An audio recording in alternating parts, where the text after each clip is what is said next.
On December 13, 2024, the newly built 930-seater House of Worship of the local congregation of Carion Village, Ecclesiastical District of Quezon City, was dedicated to God. Just a few months later, on May 23, 2025, the Executive Minister, Brother Eduardo V. Manalo, visited the local congregation to lead the brethren in a worship service to God. Ito po ay nagdulot ng ibayong kasiglahan para sa amin.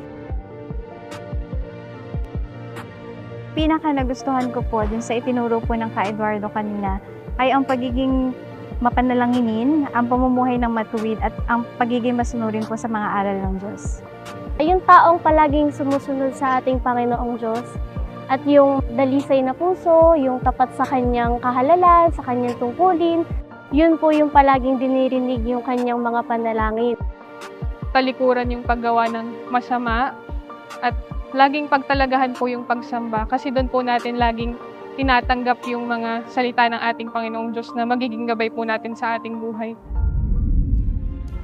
Sa amin pong mahal na tagapamahalang pangkalahatan, kapatid na Eduardo V. Manalo, maraming salamat po sa pagmamalasakit sa aming mga kapatid.